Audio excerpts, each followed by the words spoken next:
오늘의 말씀 사도행전입니다. 사도행전은 누가 기록했습니까? 기억나세요? 누가 기록했습니까? 여러분의 목사님은 아주 친절해 하셔서 여러분에게 답을 가르쳐 줍니다. 사도행전은 누가? 누가? 맞습니다. 예수님의 제자 누가가 기록을 했어요. 그래서 누가복음을 쓴 그 누가가 사도행전을 기록을 했습니다. AD 65년경에 기록을 했고요. 수신자로는 1차적으로 데오빌로, 실제적으로는 모든 신자 성도들의 이 사도행전을 우리가 필요로 하는 하나님의 말씀으로 받고 있습니다. 데오빌로는 기독교로 개종한 로마 고위 관료라고 우리가 생각을 합니다. 누가복음에서는 누가가 데오빌로한테 뭐라고 호칭을 했죠? 가카라고 호칭을 했어요. 기억을 하십니까? 가카라고 호칭했는데 누가복음에서 사도행전가 쓰여진 시기는 비슷한데 사도행전에서는 가카라는 호칭이 빠져 있어요. 데오빌로, 가카라는 말. 그래서 혹자는 이런 말을 합니다. 혹자는 누가복음과 이 사도행전 그 사이에 데오빌로라는 사람이 완전히 예수님을 자신의 개인 구주로 믿고 그리스도 안에 형제가 되었기 때문에 이게 혹시 뺀 건 아니냐 호칭이라는, 왜냐하면 형제는 다 이제 그리스도 안에서 다 형제가 됐기 때문에 굳이 이런 말을 쓸 필요가 없지 않았냐 이런 말을 합니다. 우리는 알 수는 없지만 한 가지 알 수 있는 것은 세상적으로 아무리 높은 위치에 있는 사람이라도 그리스도 안에서 모두 형제 자매이기 때문에 우리는 어떻게 된다? 서로 존중해야 됩니다. 그래서 제가 권위의식에 대해서 간단하게 말씀드리면, 제가 우리 예배 시작할 때도 말씀드렸지만 한국의 직장생활과 미국의 직장생활의 차이점에 보면 너무 한국은 어때요? 좀 권위의식이 좀 많이 크잖아요. 그죠? 권위의식이 많이 있어요. 근데 그게 한국 전체 사회에 다 있는 것 같아요. 그게. 그래가지고 계급사회처럼 그게 많이 들어가 있어요. 그래서 뭐 군대도 많이 들어가 있고 직장도 많이 들어가 있고 그게 어디까지 들어와 있냐? 교회 안에까지도 들어와 있다. 교회 안에도 들어 있어서 교회 안에서도 자꾸 뭐 목사, 그 다음에 뭐 장로, 그 다음에 무슨 권사, 집사 뭐 이런 식으로 자꾸 꼭 계급처럼 이렇게 나눠져 가지고 무슨 이렇게 평신도라는 말까지 있어요. 그래가지고 다 뭐 윗사람한테 다 무조건 다 들어야 되는 것처럼 그렇게 돼버렸습니다. 이게 근데 이게 사실 하나님께서 예수님께서 제일 싫어하는 나쁜 교리예요. 이게 니골라당이라고 표현을 하는데 계급사회. 이게 어디에 많이 있냐? 카톨릭에 많이 있습니다. 카톨릭은 계급사회예요. 그 또 어디에 많이 있어요? 이 공산주의에 있잖아요. 공산주의. 계급사회. 그래서 이게 굉장히 많이 하나님 안에서는 좋아하는 게 아니에요. 그래서 하나님께서는 뭐라고 말씀하는지 우리가 보도록 하겠습니다. 하나님 말씀은 그러면 뭐라고 말씀하는지 마태복음 20장 25절로 27절에 있습니다. 제가 읽겠습니다. 예수님께서 그들을 불러 이르시되 이방인들의 통치자들이 그들에게 지배권을 행사하고 큰 자들이 그들에게 권위를 행사하는 것은 너희가 알거니와. 이런 무슨 말이에요? 이방인들, 예수님 믿지 않는 사람들, 야 너네들 예수님 믿지 않는 사람들은 다 권위의식도 있고 권위적으로 살지 않냐, 지배하면서. 근데 26절에 예수님이 뭐라고 하십니까? 제자들에게 너희끼리는 그러하지 말지니, 이렇게 말씀하세요. 너희끼리는 그러면 안 돼. 권위적으로 살면 안 돼. 너희 가운데 누구든지 크게 되고자 하는 자는 너희를 섬기는 자가 되고 너희 가운데 누구든지 으뜸이 되고자 하는 자는 너희 종이 될지니라. 그래서 우리 예수님께서는 교회가 특히 믿는 사람들이 어떻게 해야 된다? 권위의식에 바깥들 이제 세상 사람들처럼 그렇게 살면 안 된다. 서로 존중해라. 서로 존경해라. 그리고 오히려 윗사람이 더 모범적으로 그렇게 해야 된다. 이렇게 말씀하십니다. 더 으뜸이 되고자 하는 자가 더 섬겨야 된다. 이렇게 얘기하고 있어요. 그래가지고 이게 우리 예수님께서 우리에게 하신 말씀이에요. 그래서 우리는 이렇게 제가 아까 미국에 대해서 얘기한 것처럼 우리 미국에 제일 많은 교단이 어떤 교단이에요? 침례 교단이잖아요. 침례 교단을 가보신 분, 교회를 가보신 분하고 장로교회를 가보신 분들하고 차이가 딱 분명히 있어요. 장로교회는 딱 가면 좀 약간 건의가 이렇게 딱 이렇게 있는데 침례교회를 가면 좀 약간 이상하다 이래요. 뭐가 이상하냐 그러면 목사님 같지 않아요. 이런 말을 해요. 목사님 같지 않아. 그럼 뭐가 같지 않냐 그러면 좀 약간 다른 데에서는 장로교회는 좀 권위적이고 좀 약간 그런 게 있는데 목사님이 좀 너무 친구 같아요. 예, 이런 식으로 본단 말이에요. 침례교회는. 근데 왜 그러냐? 이것 때문에 그래요. 우리 형제잖아요. 형제자매잖아요. 근데 왜 그걸 뭐 내가 더 높은 사람처럼 해야 되고 그런 게 없단 말이에요. 우리는 오직 누구만을 높여야 돼요? 예수님만 높이는 거야. 이 교회는 목사님 높이는 곳이 아니에요. 여기는 예수님만 높이는 곳이다. 그래서 우리는 그러면 안 된다.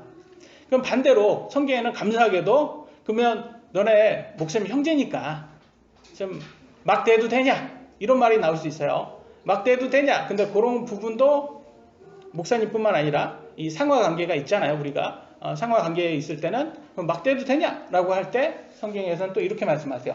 디모데전서 6장 2절에는 이렇게 말씀하십니다. 믿는 주인이 있는 자들은 그들이 형제라 해서 그들을 얕보지 말고 오히려 잘 섬길지니라. 이렇게 말씀하고 있어요. 여기에서 오늘날은 이렇게 종이라는 그런 관계에 주인과 종의 관계는 없잖아요. 그러니까 상급자와 하급자의 관계로 보셔야 돼요. 상급자와 하급자 관계에서 믿는 사람이에요. 상급자가 믿는 사람이라고 해서 같은 형제라고 얕보이거나 오히려 잘 섬겨라. 이렇게 말을 하고 있습니다. 그래요. 이 상급자에게 권위 있는 사람에게 권위 있게 대우를 하는 게 하급자의 도리라는 거예요. 이게 이해되시죠? 그래서 이게 서로 존중이에요. 서로 존중. 상급자는 하급자에게 권위적으로 그렇게 행사하면 안 되고 하급자는 상급자에게 그 상급자에 맞는 그 권위자에게 권위 있게 합당한 대우를 해 주셔야 되는 거예요. 이게 그리스도 안에서의 우리가 해야 할 일입니다. 근데 요즘 학교는 어때요? 오늘날 학교는 지금 누가 있었냐? 누가 지금 다 장악을 했냐? 이 주사파 공산주의자들이 다 종교조라고 해서 다 장악을 한 상태예요. 여러분 주사파 그러면 뭐냐? 주체사상을 믿는 사람들이에요. 주체사상이 뭐냐? 김일성을 신으로 섬기는 사람들이에요. 이 2단 종교예요. 여러분이 주사파가 다른 게 아니다. 정치가 아니에요. 이건 2단 종교다라고 생각하시면 돼요. 김정은을 다 신으로 여긴다는 거예요. 삼위일체 하나님처럼 여기는 거예요. 얘네들이 굉장히 무서운 존재예요. 근데 얘네들이 뭐를 지금 하고 있어요? 학교에서 선생님들 권위 의식을 다 뿌리채 뽑는다고 뭐를 하고 있어요? 권위 의식을 다 뽑겠다고. 선생님들하고 학생들이 선생님을 뭐라고 부르게 해요? 쌤이라고 부르게 그거를 무슨 준칙으로 학교 준칙으로 이렇게 만들려고 하고 있어요. 얘네들이 야 너네들 선생님이라고 앞으로 부르지 말고 쌤이라고 불러. 더 친근하잖아. 쌤이라고 불러. 그러잖아요. 이게 말이 되냔 말이에요. 이게 얘네들이 그래서 선생님 권위가 지금 남아있어요 없어요? 남아있어요 없어요? 남아있지가 않는단 말이에요. 이게 얘네들은 되게 극단적인 애들이라는 게 뭘 볼 수 있냐면 옛날에 우리 어렸을 때는 체벌이 좀 심했잖아요. 맞습니까? 체벌이 좀 심했어요. 우리 어렸을 때는 체벌이 심했는데 오늘날은 극단적으로 야 체벌 그거 문제 있어. 그러면 체벌하지 마 그거예요. 체벌이 심했으면 그거에 대해 부정적인 거를 빼야 되는데 그게 아니라 그냥 하지 마 그랬어요. 그러니까 애들을 벌을 줄 게 없어버린 거예요. 없어져 버리니까 어떻게 돼요? 거꾸로 선생님이 이제 학생들한테 맞아요. 맞고 다녀요. 이제는 거꾸로 선생님이. 그래서 TV에도 나오고 막 그러잖아요. 완전히 거꾸로 돼버렸어요. 이 극단적인 사람들이 바로 이 공산주의자들이다. 주사파를 신봉하는 사람. 그러면 왜 이 사람들이 왜 이걸 하냐? 사탄에 의해서 일을 하는 거예요. 사탄이 뭘 없애려고 그래요? 가장 핵심적인 가족, 그 다음에 교회, 그 다음에 학교. 이 핵심적인 구성원들을 다 와해시키려고 하는 이게 사탄의 그 전략이에요. 이게. 그래서 우리가 그거를 영적으로 딱 눈을 뜨고 그걸 깨달아야 되는 겁니다. 그래서 성경의 말씀대로 권위 있는 사람에게 권위 있는 그 대접을 해야 되고 또 윗사람은 또 아랫사람들에게 권위적으로 또 하면 안 되겠죠. 서로 존중이 가장 중요합니다. 사도행전에서는 전체적인 사도가 몇 명이죠? 우리 12명이잖아요. 12명의 사도가 다 나열되어 있을까요? 그렇지 않았죠? 여러분 사도행전 읽었을 때 딱 2명만 두 사도에 대해서 집중적으로 나와 있어요.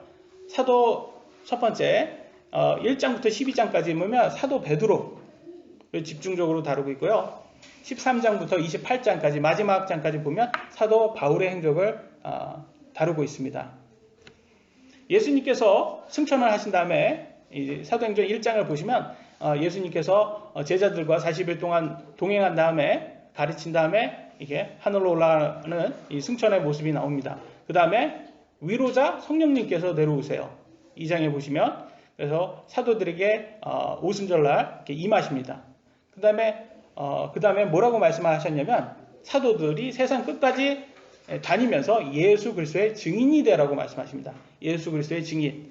이게 지상 명령이라고 합니다. 그레이트 커미션. 이게 우리 예수님을 믿는 모든 사람들이 가져야 될 의무예요.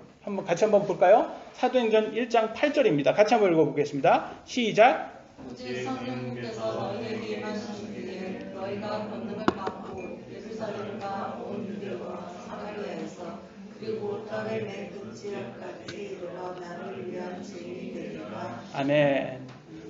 성령님께서 너에게 임하신 다음에 권능을 갖게 됩니다. 우리 안에는 누가 계십니까? 예수님을 여러분의 개인 구주로 믿으면 성령님께서 우리 안에 오세요. 그러면 성령 침례 받았다고 말하고요.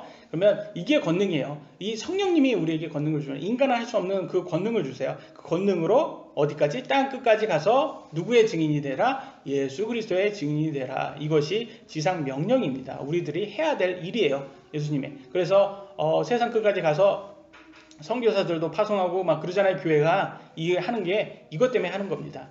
이것 때문에. 그래서 우리가 그잖아요. 여러분 아프리카 끝에 브라질에 있는 저 원주민들 그런 사람 여러분 볼 일 있어요? 없어요? 없잖아요. 근데 그런 사람들 뭐 볼 일도 아닌데 뭐 그게 뭐 It's not my business 이렇게 돼버린단 말이에요. 이게 뭐 내하고 전혀 상관없는 사람인데 근데 우리가 그 사람들한테도 이게 선교사를 보내서 복음을 전하러 다니는 이유가 바로 이것 때문에 우리가 직접 가지 못하지만 메신저를 보내는 거예요. 그걸 우리가 전력을 다해서 교회가 하는 것이 여기에 있습니다. 그래서 무엇이 되냐? 또 우리는 이 지역에서 예수님의 증인이 되고자 하는 거예요. 성령님께서는 성령님 자신을 높이지 않으세요. 성령님이 하시는 것은 우리 안에 계시면서 우리에게 권능을 주셔서 우리가 예수님의 증인이 될 수 있도록 도와주십니다. 그래서 사도행전은 뭐라고 생각하시면 되냐면 성령님께서 사도 안에 들어오셔서 사도들을 통해서 교회를 세우는 모습이 쫙 나옵니다. 그래서 교회에 세우는 그런 것들이 1장 7절에서는 유대인들에게 통해서 교회가 세워지고 8장부터 28장까지는 이방인들, 예수님 믿지 않는 이방인들을 통해서 교회가 세워지는 모습이 나옵니다. 그래서 사도행전은 그렇게 보시면 되고요. 그러면 첫 번째 우리가 좀 집중적으로 볼 거는 사도들이 이렇게 복음을 전하니까 핍박을 받게 됩니다. 그래서 사도들의 핍박입니다. 여러분이 예수 그리스도의 증인이 되려고 하잖아요. 그러면 처음에 오는 게 핍박을 받게 됩니다. 그래서 사도행전 4장 1절로 3절에 보니까 이제 베드로와 요한이 나가서 사람들에게 예수 그리스도를 증인이 되는 거예요. 증거를 하려고 나라니까 종교 지도자들, 유대교 종교 지도자들이 그들을 막습니다. 그들을 막고 심지어는 그들을 감옥에 가둬요. 그래서 너네들 복음 전하지 마! 이럽니다. 보겠습니다. 제가 빨간 부분만 보겠어요. 제사장들과 성전의 대장과 사두개인들, 종교 지도인들이죠. 그들이 백성을 가르친 것과 또 예수님을 통해 죽은 자들로부터 부활을 선포한 것으로 인해 근심하여 베드로와 요한이 복음 전한 거, 예수님의 부활을 전파하니까 얘네들이 싫어하는 거예요. 걱정하는 거예요. 그 다음에 그들을 다음 날까지 가두었더라. 이렇게 가두면서 핍박이 시작됩니다. 이렇게 우리가 복음을 전하러 다니면 항상 핍박이 들어가 있어요. 여러분도 세상에 나가서 예수님을 전하잖아요. 그러면 무슨 말을 듣습니까? 예수쟁이라는 말을 듣게 되고 개독교라는 얘기를 듣게 돼요. 그러면서 자꾸 싫어해요. 근데 그 사람들이 싫어하는 거는 우리를 싫어해서가 아니라 우리 예수님을 싫어하기 때문에 그래요. 그게 세상이 예수님을 싫어한다고 그렇게 말씀을 하셨기 때문에 그렇습니다. 그래서 그럼에도 불구하고 우리는 그들을 사랑하기 때문에 사랑으로 그들을 사랑하기 때문에 아직 진리를 모르는 사람들이기 때문에 진리를 전해야 되는 겁니다. 그것이 예수님의 명령이었고 또 우리가 그걸 통해서 영광을 하나님께 드릴 수 있기 때문에 그렇습니다. 그래서 근데 참 안타깝죠? 여기에서 보면 누가 핍박을 합니까? 이 사람들이 누구예요? 예수님을 아는 사람들이에요? 모르는 사람들이에요? 아니, 하나님을 아는 사람이에요? 모르는 사람? 하나님을 아는 사람들이잖아요. 이 사람들은 구약 성경을 갖고 있던 오히려 구약의 구약 박사들이에요. 율법 박사들이었던 종교 지도자들, 유대교 종교인들이었어요. 근데 또 이제 역사를 공부해 보면 이제 4세기부터 뭐가 나오죠? 카톨릭이라는 게 나옵니다. 카톨릭이 이제 지배를 하게 돼요. 세상을 지배하면서 중세 암흑 시대가 이제 시작되는데 이 카톨릭도 이 유대교하고 굉장히 흡사합니다. 얘네들이 했던 게 바로 이렇게 종교 생활을 한 거예요. 근데 여러분들 카톨릭도 카톨릭 성경이 있잖아요. 근데 왜 그들도 하나님의 말씀이 있는데 왜 그렇습니까? 이렇게 여러분 물을 수 있어요. 유대교도 구약 성경이 있고 카톨릭도 카톨릭 성경이 있는데 왜 얘네들이 오히려 이렇게 예수님 증인하는데 핍박을 할까요? 또 도와주지는 못할 망정. 여러분은 왜 그런다고 생각하세요? 이들의 공통점은 종교이기 때문에 그렇습니다. 종교. 그러면 개신교인 우리들은 종교가 아닌가요? 여러분 물어보실 수가 있어요. 제가 정확히 차이를 알려드리겠습니다. 개신교와 종교의 차이. 개신교도 얼마든지 종교가 될 수 있어요. 어떻게 하면 예수님 자리에 사람이 들어가 있으면, 예수님 자리에 사람이 앉아 있으면 그게 종교예요, 여러분. 예수님 자리에 누가 앉아 있어야 돼요? 예수님이 앉아 있어야 돼요. 근데 그 자리에 사람이 앉아 있으면 그게 종교로 전락을 하게 됩니다. 종교는 누가 만들었냐? 사실 종교를 만든 존재는 사탄이에요. 사탄이 예수님을 진정으로 여러분이 믿지 못하도록, 예수님께 경배하지 못하도록 이 종교, 가장 개신교와 비슷한 것을 만든 게 바로 종교예요. 종교. 여러분, 종교. 그래가지고 무슨 불교도 그렇고 카톨릭도 그렇고 힌두교도 그렇고 이슬람교도 그렇고 여러분 여호와 증인도 그렇고 몰몬교도 그렇고 다 기독교하고 비슷한 점이 되게 많습니다. 그렇게 많은 종교인데 다 누가 그 자리에 있냐? 사람이 그 자리에 있어요. 유대교 한번 볼까요? 유대교에 사람이 누가 있어요? 아까 종교 지도자들이죠. 그 자리 예수님 자리에 앉아 있고, 카톨릭은 누가 앉아 있어요? 그 사제 신부라고 하는 사람, 사제 신부라고 하는 사람들이 예수님 자리에 앉아 있어요. 영어로 말하면 그들을 영어로 뭐라고 그래요? 신부를 영어로 프리스트라고 해요. 프리스트. 영어로 프리스트라고 하는데 다른 말로는 프리스트가 뭐냐면 제사장이에요. 제사장. 유대교의 제사장을 뭐라고 그래요? 영어로 프리스트라고 하잖아요. 같아요.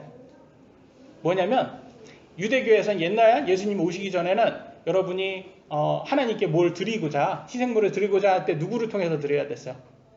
제사장을 통해서 드려야 됐단 말이에요. 카톨릭도 똑같은 거예요. 카톨릭도 여러분이 죄를 졌어요. 그러면 신부한테 여러분의 죄를 고백을 해야 돼요. 그래야지 그게 전달이 되는 거예요. 똑같아요. 시스템이 똑같아요. 근데 예수님이 2000년 전에 오셔서 뭘 하셨어요? 예수님께서 직접 그분의 죽음을 통해서 예수님께서 대제사장이 돼서 우리를 중재자가 돼버리고 우리는 모두 믿는 성도들은 다 제사장이 돼버렸어요. 그래서 우리가 예수님의 중재자를 통해서 예수님을 통해서 다 하나님께 직접 갈 수가 있게 돼버린 거예요. 그래서 성전에 보면 예수님 죽으실 때 성전에 거기에서 이 성막이라고 해서 지성소와 성소가 있어요. 거기에서 휘장이라고 하잖아요. 휘장, 커튼이에요. 그 커튼은 완전히 찢어져 버렸어요. 그래서 우리가 예수님을 통해서 직접 하나님께 여러분이 기도를 드릴 수 있게 돼버린 거예요. 엄청난 거죠. 이게 엄청난 종교를 완전히 깨버린 거예요. 그게 예수님이에요, 여러분. 그래서 우리의 중재자는 오직 예수님밖에 없는 거예요. 예수님은 하나님이시잖아요. 하나님하고 동일하신 분이시잖아요. 그래서 우리는 사람에게 기도하지 않습니다. 사람에게 기도하지 않습니다. 우리는 목사님께 기도하지 않습니다. 우리는 신부에게 기도하지 않고 누구에게 기도하지 않고 오직 우리 예수님을 이름으로 기도합니다. 그거예요. 그래서 종교와 여러분 진리를 믿는 사람들, 이 개신교도 중에서 이 차이를 아셔야 돼요. 그래서 개신교도 얼마든지 목사가 그 예수님 자리에 앉아 있으면 종교가 될 수 있는 거예요. 그죠? 그래서 우리 교주라고 보통 그러잖아요. 그래서 얼마든지 그럴 수 있으니까 조심해야 되는 거예요. 그래서 목사도 굉장히 조심을 해야 됩니다. 그래서 베드로는 뭐라고? 종교 지도자들에게 뭐라고 말했냐? 이렇게 말합니다. 사도행전 4장 12절입니다. 같이 한번 읽어보겠습니다. 시작. 구원이 없나니 하나를 없어 우리를 구원하는 사람들 가운데 주지 아니하시는 다른 사람 안에는 구원이 없어요.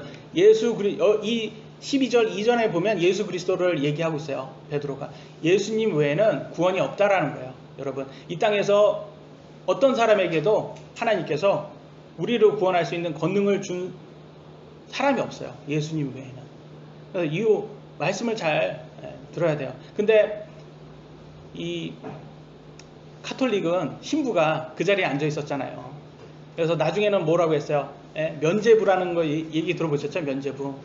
면죄부로 죄를 내가 너의 죄를 면한다, 뭐 이런 식으로 죄를 없앤다, 용서한다, 이런 식으로. 그게 누가 한 거예요? 사람이 아니잖아요. 사람이 어떻게 구원을 할 수 있어요? 오직 예수님만 할 수 있는 겁니다. 그래서 이 차이를 우리가 알아야 되는 겁니다. 그래서 카톨릭이 굉장히 중세시대 때 많은 사람들을 죽였어요. 진짜 예수님을 믿는 사람들을 죽인 거예요. 카톨릭이. 그래서 북한처럼 성경을 읽는 사람들을 잡아 죽였고 심지어 성경을 불에 태웠어요. 그래서 카톨릭 예배 보시면 아시겠지만 카톨릭 예배가 옛날에는 라틴어로만 예배가 이루어졌습니다. 라틴어. 근데 라틴어를 모르는 사람에게 라틴어를 한 거예요. 그래서 제가 만약 여기에서 제가 영어로만 설교를 하면 영어를 알아듣는 사람은 알아듣겠지만 영어를 못 알아듣는 사람들은 하나도 예배에게 저 양반이 지금 뭘 얘기하냐 하나도 못 알아듣는 거예요. 그런 식으로 하는 거예요. 왜냐면 그들이 하고자 하는 게 뭐냐? 너네들은 그런 거 알 필요 없어. 하나님 말씀 알 필요 없어. 내가 나를 통해서만 할 수 있는 거야. 너네들은 하나님 알려면 나를 통해서만. 인간이 예수님 자리에 앉아서 그렇게 했던 거예요. 이 사람들이. 그래서 카톨릭이 힘들었어요. 카톨릭 때문에. 중세시대 때. 막 힘들었는데 그때 이제 영국의 청교도들이 이제 나온 거예요. 거기에서. 너무 힘들다. 그게 16세기에 정확히 16세기 마틴 루터에 의해서 종교 개혁이 일어난 거예요. 그래서 나오기 시작해가지고 그때부터 이제 사람들이 깨어나기 시작한 거예요. 더 이상 국가가 우리들에게 종교를 이거 믿어라 저거 믿어라 강요하지 말라. 우리는 우리의 양심껏 우리가 믿고 싶은 대로 믿겠다. 이렇게 한 거야. 이게 종교 개혁이야. 이게 종교의 자유를 부르짖는 거야. 그래서 영국 청교도 사람들이 미국에 와서 대거 와가지고 이 사람들이 헌법을 만듭니다. 무슨 헌법을 만들어요? 성경에 의거해서 헌법을 만드는 거예요. 그래가지고 거기다 뭘 집어넣어요? 첫 번째 종교의 자유를 집어넣죠. 종교의 자유를 집어넣고 표현의 자유, 언론의 자유, 인쇄의 자유, 여행의 자유, 이런 것들을 다 집어넣는단 말이에요. 이런 걸 다 집어넣는 이유가 뭐예요? 예수님을 우리가 증거하기 위해서는 일단 종교의 자유가 있어야지 우리가 원하는 걸 성경대로 믿을 수가 있는 거예요. 그 다음에 표현의 자유, 언론의 자유가 있어야지 우리가 복음을 전할 수 있어요. 우리가 전도할 수가 있어요. 그 다음에 인쇄의 자유가 있어야지 성경을 인쇄할 수 있고, 그 다음에 여행의 자유가 있어야지 여러분들이 선교를 할 수가 있는 거예요. 이게 다 뭐 때문에 하려고 하는 거예요? 예수님의 증인이 되기 위해서 하려고 하는 거예요. 이게 그레이트 커미션을 실천하기 위해서 우리가 하려고 하다 보니까 어떤 나라가 나온 거예요? 자유주의가 나온 거예요, 여러분. 자유주의를 만들어서 자유주의가 나온 게 아니라 예수님의 증인이 되게 하려고 했더니 미국이라는 나라가 나온 거예요. 그래서 성경에 뭐라고 나와요? 요한복음 8장 32절에 보면 진리가 너희를 자유롭게 하리라 이렇게 나오잖아요. 36절에는 아들이 너희를 자유롭게 하면 너희가 참으로 자유롭게 되리라. 아들이 누가요? 예수님이에요. 예수님을 믿는 사람 안에서 자유가 나오는 거예요. 그래서 자유라는 것은 믿지 않는 사람에게서 나올 수 없는 거예요. 근데 오늘날 믿지 않는 사람들이 어떻게 돼버렸어요? 자유를 방종으로 해석을 하고 있어요. 방종. 자기가 막 마음대로 하고 내 마음이야. 나 자유잖아. 내 자유니까 내가 마음대로. 그래서 사람도 죽이고 성폭행도 하고 그래서 자기 자유라고 하죠. 이게 거짓이에요. 거짓 자유. 그거는 방종입니다. 자유는 예수님 안에서 나오는 거예요. 그래서 진정한 자유는 다른 사람에게 피해를 주지 않죠. 어떤 피해? 다른 사람의 자유를 침해하지 않습니다. 근데 여기에서 지금 굉장히 침해를 많이 하고 있어요. 지금 이 공산주의가 이 자유주의를 이렇게 없애려고 굉장히 많이 하고 있어요. 그래서 우리가 이거를 위해서 기도도 해야 되고 싸워야 되고 그렇습니다. 그래서 진정한 자유는 어디에서 나왔다?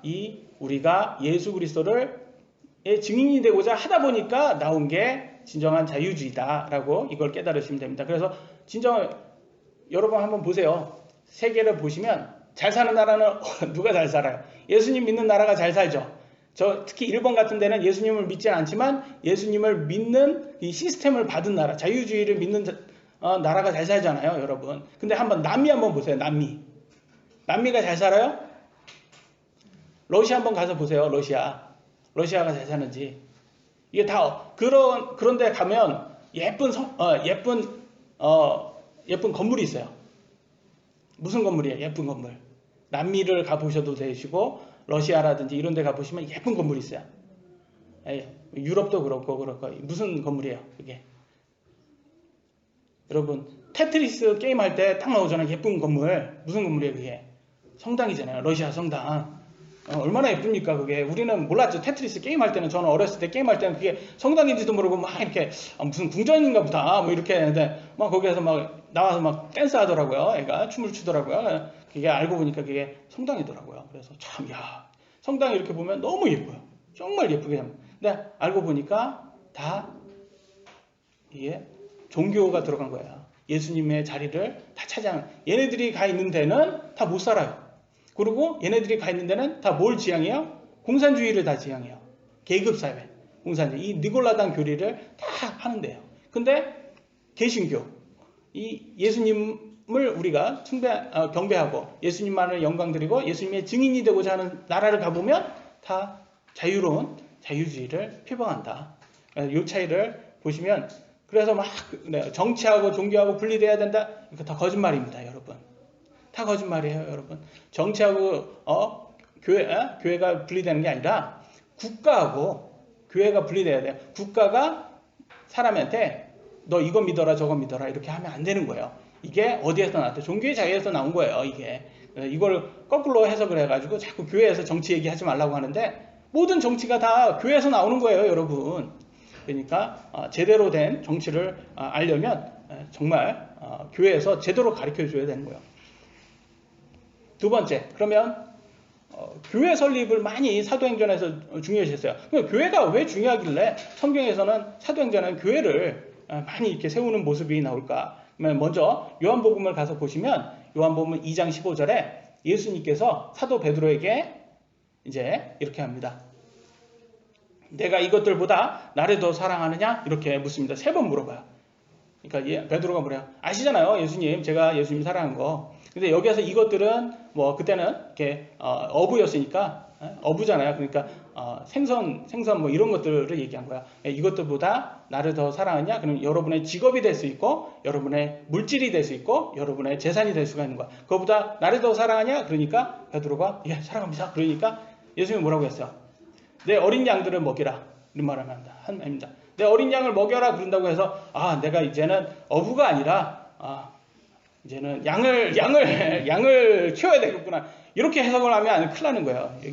이 어린 양은 예수님의 성도를 얘기하는 거예요. 그래서 베드로가 이제 교회를 인도를 하는 모습이 나옵니다. 그래서 사도행전 2장 47절에 가 보면 예루살렘 교회라는 게 이제 처음으로 시작돼요.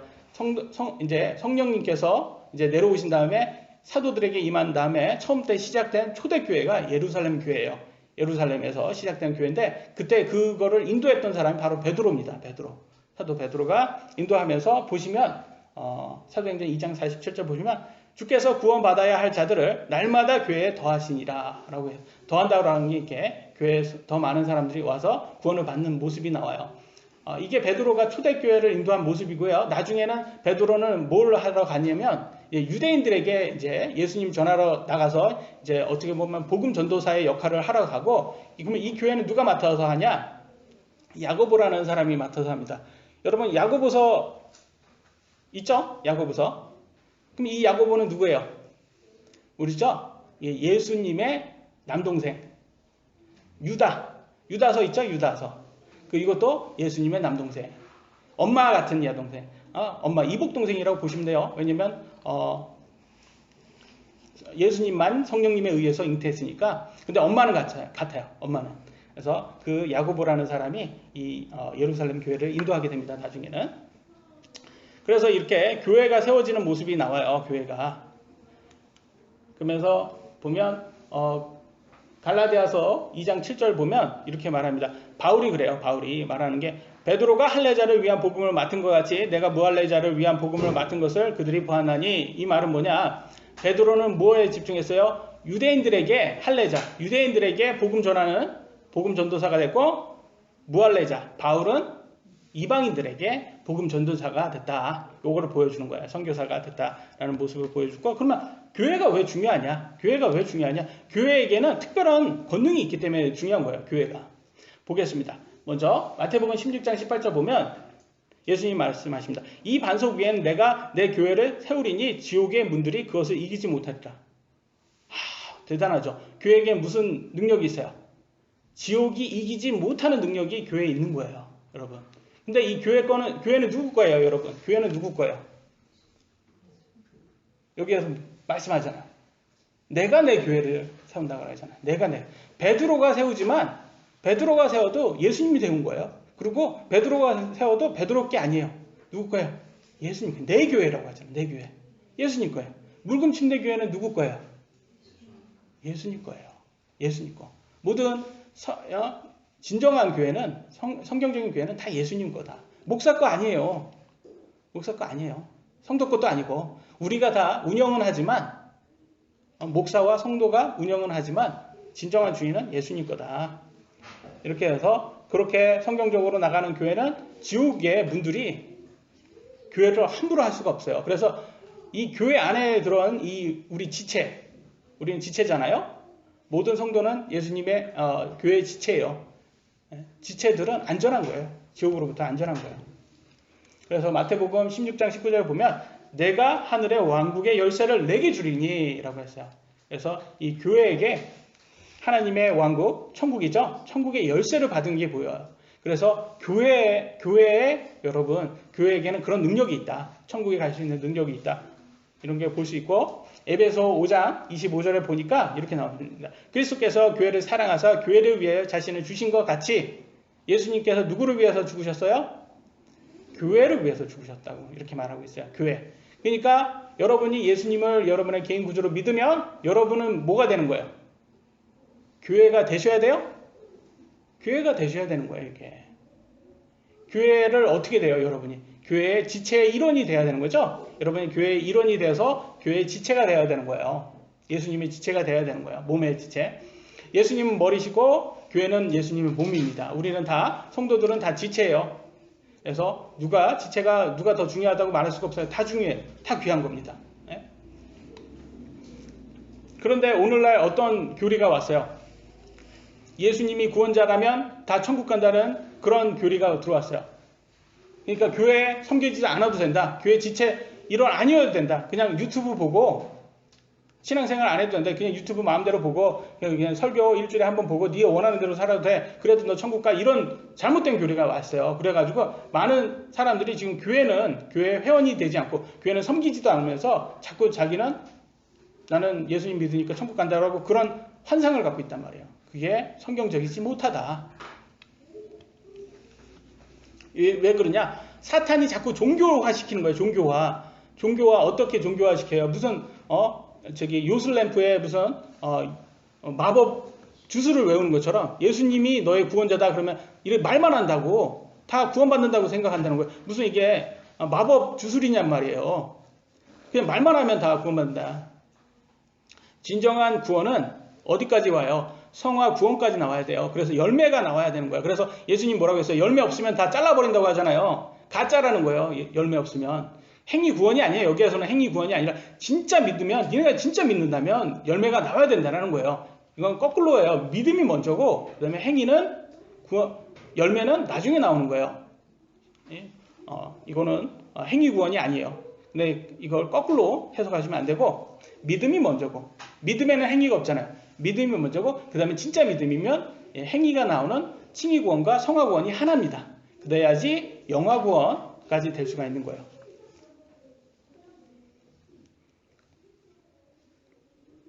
그래서 사탄이 자꾸 여러분에게 사람들에게 유혹을 주는 거야. 교회 굳이 교회 나갈 필요 없어. 교회 갔더니 그냥 목사님 말씀도 굉장히 졸리고 좀 졸려. 그냥 예능이나 봐야 되겠다. 예능이나 집에서 비디오 출발이나 봐야 되겠다. 주일날 비디오 출발 김생민 나와가지고 재밌게 하던데 요즘도 나오는지 모르겠어요. 안 나와요 이제? 그 이슈 있다면 안 나오나요? 제가 옛날 사람이라 그렇습니다. 아직도 머물러 있어요. 옛날에 저는 TV를 안 보다 보니까. 그래서 사람들이 자꾸 이게 사탄이 주는 거예요. 자꾸 편하게 주는 거예요. 그래서 그게 좋은 거라고 생각하는데 굉장히 나쁜 거예요. 사탄 교리입니다. 그래서 그런 모든 교회라는 것은 사실 문제가 많아요. 교회는. 왜냐하면 교회는 많잖아요. 다 자기가 다 진짜라고 말해요. 근데 교회는 많은데 근데 잘못된 교회들이 있어요. 왜 잘못된 교회가 있냐? 저것만 보면 돼요. 사탄이 예수님께서 40일 금식한 다음에 사탄에게 이제 시험을 받습니다. 시험을 받을 때 사탄이 예수님한테 뭐라고 유혹을 해요? 너 배고프지? 40일 금식했으니까 저 돌을 한 빵으로 한번 만들어서 먹어라. 그래서 너 저기 위에서 한번 떨어져 봐. 그래도 너 저기 바닥에 안 떨어져. 하나님 받아줘. 근데 세상을 다 보여준다면 나한테 절하면 나한테 경배하면 이거 다 줄게. 이렇게 유혹을 해요. 근데 이 말들이 어디에서 나왔을까요? 여러분. 사탄의 머릿속에서 나왔을까요? 아니면 구약의 어떤 구절들을 인용을 했을까요?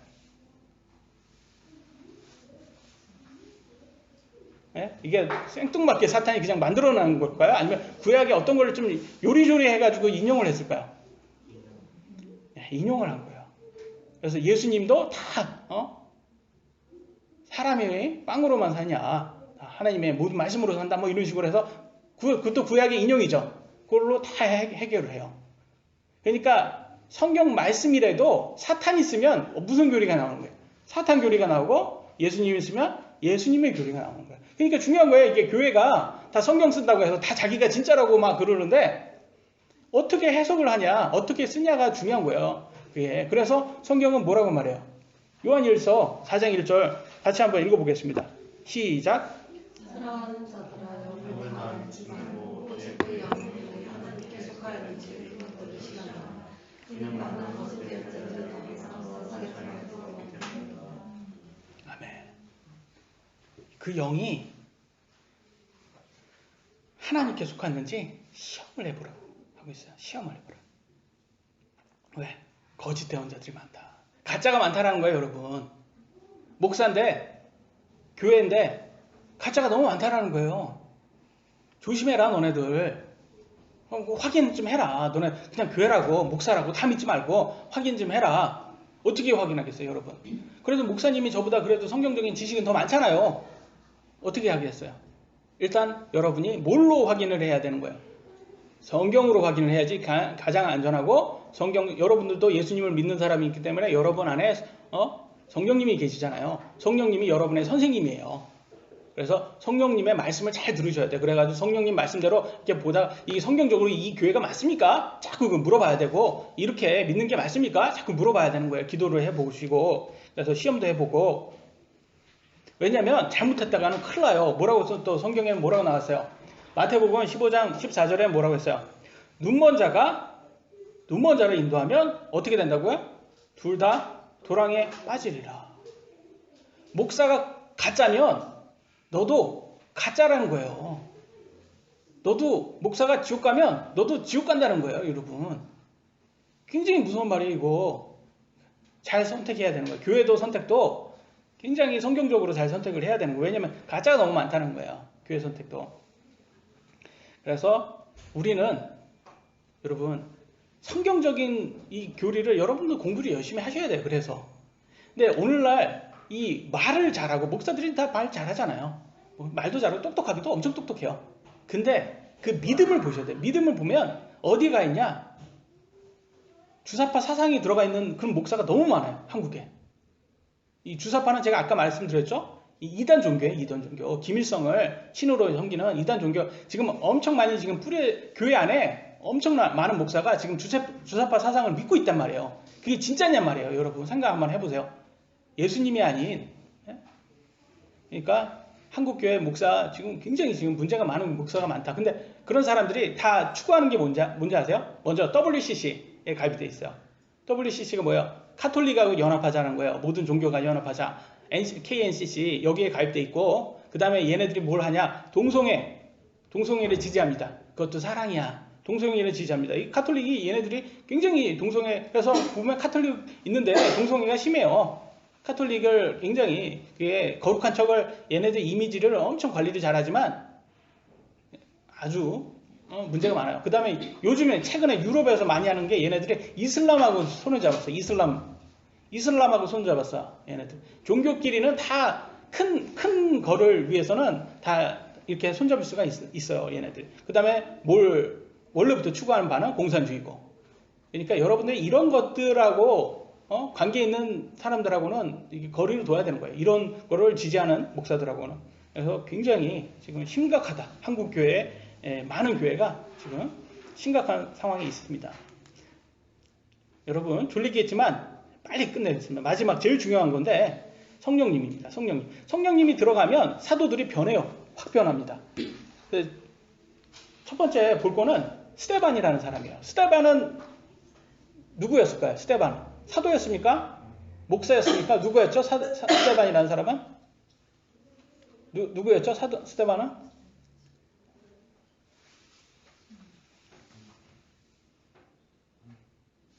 집사였어요. 집사. 근데 믿음이 굉장해요. 오늘날 목사 함부로 명함 못 내밀어요. 스데반의 믿음은 목사, 사도 못지않게 집사인데도 불구하고. 그러니까 여러분 너무 이렇게 뭐 그런 것에 타이틀에 너무 연연할 필요 없어요. 하나님께서 쓰시는 그릇은 그런 거하고 상관없이 아주 크게 쓰십니다. 그래서 어떻게 했냐? 예수님을 증거하다가 처음으로 희생을 합니다. 순교를 해요. 예수님. 근데 죽으면서 하는 소리가 있어요. 사도행전 7장 59절 60절에 그들이 돌로 스데반을 치니 이제 죽습니다. 스데반이 하는 말, 주여 이 죄를 저들의 책임으로 돌리지 마옵소서, 이렇게 말합니다. 그러면서 그가 잠잠히 여러분 죽었다는 말이에요. 여러분이 한번 해보세요. 여러분 나가서 복음을 전하는데 누가 여러분을 쳐가지고 뭐 칼로 찌르든지 해가지고 여러분 죽으면서 그래서 쟤네들 용서해 주소서 이렇게 하면서 죽을 수 있는 신분. 저는 쟤 죽으면 아마 돌 던질 것 같아. 돌을 던질 것 같아. 이 나쁜 놈! 그래서 내가 너네들을 뭐 어떻게 했다고 복음만 전했을 뿐인데 그랬을 것 같은데, 이런 믿음은 사람에서부터 나올 수가 없어요. 여러분에서 어떻게 여기에서 나와요? 이게 성령님께서 스데반 안에서 하시는 거예요. 근데 이 말을 딱 들은 사람이 있어요. 이 말을 딱 죽을 때 요 반대편에 스데반을 죽인 사람, 스데반의 죽음에 찬성한 사람이 있어요. 아주 젊은 유대교 종교 지도자였어요. 그 사람의 이름은 사울입니다. 사울이 나중에 뭐가 됐죠? 예수님 믿고 바울이 됐어요. 바울. 엄청난 큰 사람이 됐죠. 근데 사울이었을 때는 믿지 않는 사람이 있잖아요. 믿지 않는 사람의 입장에서는 죽으면서 원수를 용서해?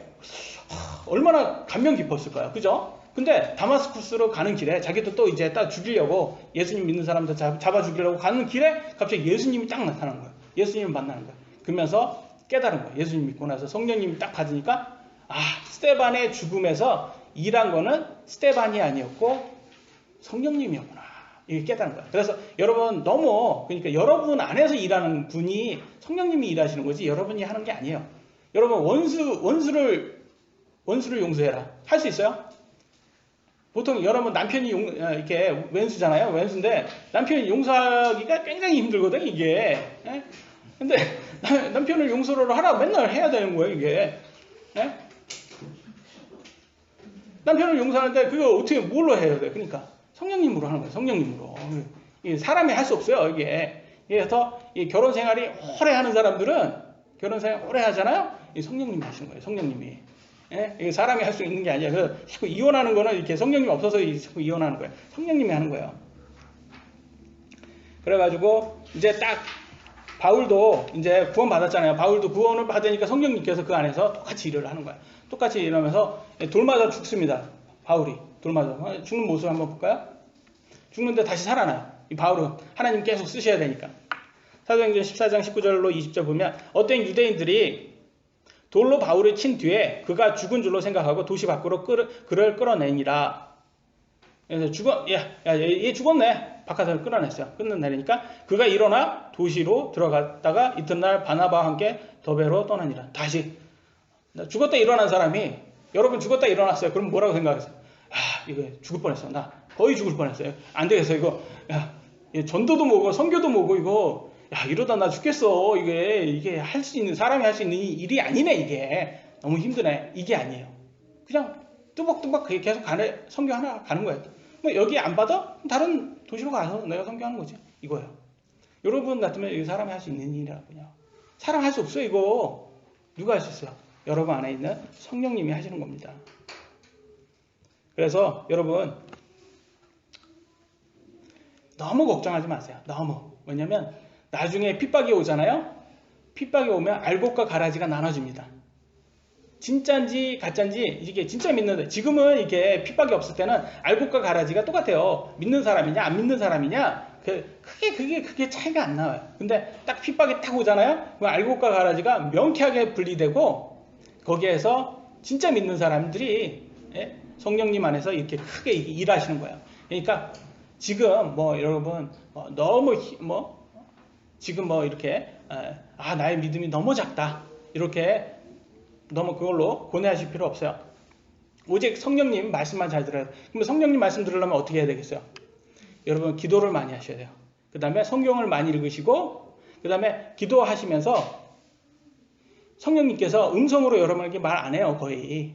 그래서 많은 사람들이 자꾸 이렇게 환청으로 자꾸 착각하시는 환청이 아니에요. 영감이에요. 인스피레이션. 영감으로 주세요. 여러분 마음에 성령님께서 이런 말 하시는 것 같아. 이렇게 주세요. 그러면 그거에 순종을 한번 해보세요. 그래서 순종하다 보면 그 성령님께서 여러분 안에서 더 크게 일을 하시는 거예요. 그게 가장 중요한 거다. 내가 성령님 말씀에 순종하는 모습을 보여주는 거예요. 그래서 이게 신앙생활이에요. 이게 성장하는 거고, 이게 성화예요. 성화. 예수님처럼 닮아가는 거. 이게 성화 구원이에요. 그래서 성령님에게 계속 기도를 하셔야 됩니다. 그래서 우리는 누가 돼야 된다? 예수 그리스도의 증인이 돼야 된다. 다 동의하십니까? 아멘. 오늘 여기까지 하도록 하겠습니다. 기도하시겠습니다.